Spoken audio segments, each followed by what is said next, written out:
રાધનપુર તાલુકાના કામલપુરા ગામ ખાતે અલગ અલગ 7 કાર્યક્રમોની અંદર હાજરી આપતા ગુજરાત વિધાનસભાના અધ્યક્ષ અને બનાસ ડેરીના ચેરમેન શંકરભાઈ ચૌધરી અને રાધનપુરના ધારાસભ્ય લવિંગજી સોલંકી પાટણ જિલ્લાના રાધનપુર તાલુકાના કમાલપુર ગામ ખાતે અલગ અલગ 7 કાર્યક્રમ યોજાયા જેની અંદર ગુજરાત વિધાનસભાના અધ્યક્ષ અને બનાસ ડેરીના ચેરમેન શંકરભાઈ ચૌધરી અને રાધનપુરના ધારાસભ્ય લવિંગજી સોલંકી ઉપસ્થિત રહ્યા હતા। કામલપુર ગામ ખાતે બનેલ નવનિર્મિત પંચાયત ઘરનું ઉદ્ઘાટન, નવનિર્મિત બાલવાટિકાનું ઉદ્ઘાટન, વૃક્ષારોપણ, બનાસ નદીને અંદર નદીમાં નવા નીર આવતા વધામણા સાથે રાધનપુરના ધારાસભ્ય લવિંગજી સોલંકી અને ગુજરાત વિધાનસભાના અધ્યક્ષ શંકરભાઈ ચૌધરીની સાકરતુલા અને ગણેશભાઈ ચૌધરી વહી મર્યાદાના કારણે નિવૃત્ત હતા તેનો નિવૃત્તિ વિદાય સમારંભ યોજાયો હતો।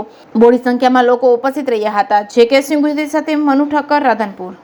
આજ રોજ કામલપુર મુકામે મારી વય નિવૃત્તિનું વિદાયમાન અને ભગવાન શ્રી નીલકંઠ મહાદેવના યજ્ઞના નિમિત્તે ગામ જમણવાર સાથે વૃક્ષારોપણ, વૃક્ષોનું વિતરણ, અમારી નવી પંચાયતનું લોકાર્પણ, મારો વિદાય સમારંભ સાથે અમારે ગામ પધારેલા મા નર્મદા જે બનાસ નદીમાં વહેતા નીરના વધામણા અને સાહેબ શ્રી અધ્યક્ષ શ્રી શંકરભાઈ ચૌધરી સાહેબ અને ધારાસભ્ય શ્રી લવિંગજીભાઈની સાકરતુલા અને આવા વિવિધ 7 પ્રકારના પ્રોગ્રામો જે કર્યા એમાં ખૂબ જ સરસ મજાનો એ પ્રોગ્રામ અને કાર્યક્રમ થયેલ છે।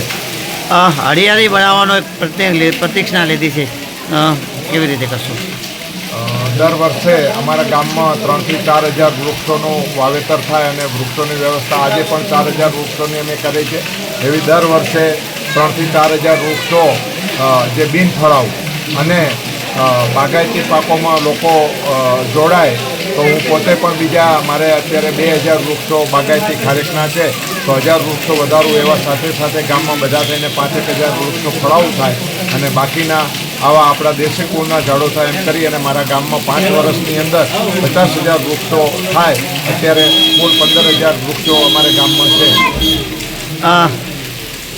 શરૂઆતમાં ડેરીમાં હમણાં તબાકામાં સારું ઇનામ આપણા ગામમાંથી લીધું, તો એના વિશે શું કહેશો? એ પણ મારા ઘરને જ મળ્યું છે। અમે શરૂઆતમાં ઠેર 1976માં અમારે ગામ ડેરી આવી ત્યારે 1 રૂપિયા લીટર દૂધ હતું, ત્યારે અમારો મહિનાનો પગાર લગભગ 300 થી 350 રૂપિયા આવતો અને આજે એ જ ગ્રાહક અમે 1 કરોડ રૂપિયાનું આ વર્ષે ડેરીમાંથી 82 લાખનું દૂધ ભરાયું અને વધારા સાથે 21 લાખ રૂપિયા જેટલો વધારો આવશે તો 1 કરોડ રૂપિયાની અમને દૂધમાંથી આવક થયેલ છે।